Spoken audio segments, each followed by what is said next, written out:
Ya, pemerintah Provinsi Bali berencana untuk membuka sektor pariwisata mulai 31 Juli ini. Dan ini adalah pembukaan tahap kedua di mana aktivitas pariwisata dibuka namun hanya wisatawan Nusantara. Ya, ini adalah hot topics yang ramai diperbincangkan di Instagram Ayu Deksena, di mana pada sampai pagi ini berita rencana pembukaan kembali dari pariwisata di Bali untuk wisatawan domestik telah di-like lebih dari 2.000 netizen dengan komentar-komentar yang cukup beragam. Selengkapnya bisa Anda saksikan di layar televisi Anda, di mana dari pertama ini Bikel Mamuaya yang menyebutkan bahwa good job but high risk too. Itu dia salah satu yang sudah diberikan komentarnya. Kemudian dari Rai Satria, promo tiket pesawatnya ditunggu ya Pak Menteri, sambil memention dari Menteri Pariwisata Wisnu Tama. Dan berikutnya kita lihat dari Tulip 123, tetap jaga protokol kesehatan. Ya, itu yang paling utama. Jadi kita tetap bisa berdampingan dengan bagaimana virus corona ini, tapi di satu sisi aktivitas perekonomian bisa terus bergeliat. Kita akan lanjutkan kembali perbincangan bersama dengan Ibu Acin, pengamat pasar modal. Ibu Visela, ini menarik begitu. Sektor pariwisata memang menjadi unggulan untuk wilayah-wilayah tertentu seperti di Bali. Karena mereka dengan adanya PSBB yang sangat ketat, mereka tidak bisa bergerak, tidak bisa mendapatkan sumber pendapatan tentu bagi masyarakat di sana. Anda melihat akankah ini bisa menjadi suatu hal yang menguntungkan meskipun tadi ditujukan hanya untuk wisatawan lokal atau domestik? Iya, saya rasa memang orang kan di mana-mana tuh kan hobinya traveling ya. Betul. Iya, jadi setelah beberapa bulan terpuruk, mungkin ada beberapa orang yang sudah pengen jalan-jalan gitu. Mungkin Bu Sela juga ini. Pengennya sih gitu Pak, cuma masih belum berani kalau saya, karena di rumah ada orang tua sih. Baik, betul. Nah itu dia, bagaimana sih caranya kita bisa tetap berjalan dari aktivitas ekonomi, dari sisi sektor pariwisata, tapi kan protokol kesehatannya harus dijaga ini. Betul.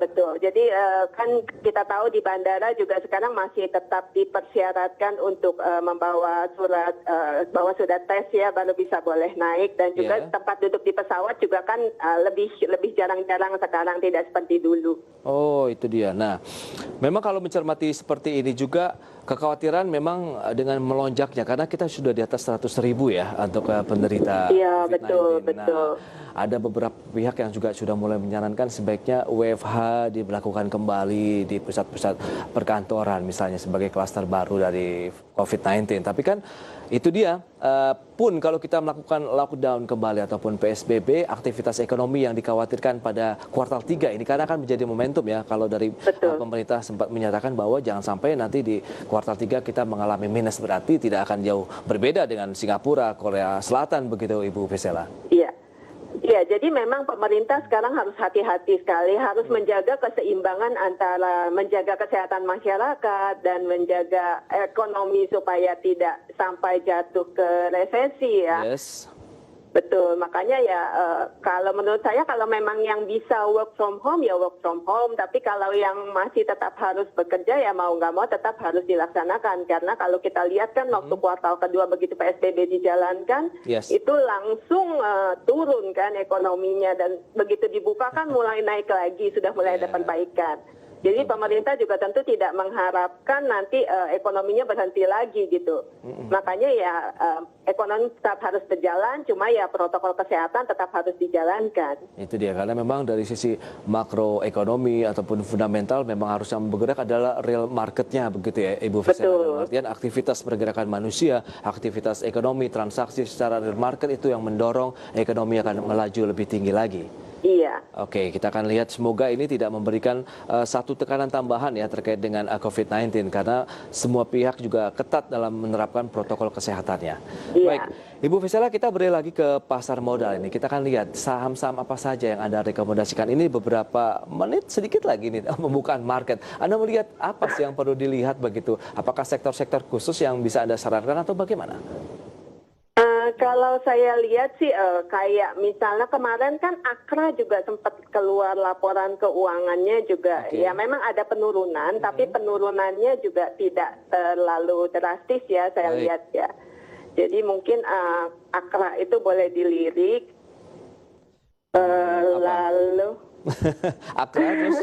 Akra terus. Karena di sini mungkin ada kenaikan harga minyak mentah dunia kah juga menjadi salah satu sentimen dari pergerakan AKR Korporindo atau ada hal lain sih? Memang volume penjualannya juga masih cukup bagus ya, terutama di sektor mining itu saya lihat tidak terlalu ada penurunan.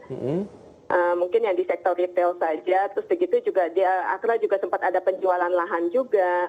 Oke. Nah itu dia, itu menjadi pendorong akan adanya pendapatan baru untuk AKR Korporindo. Iya.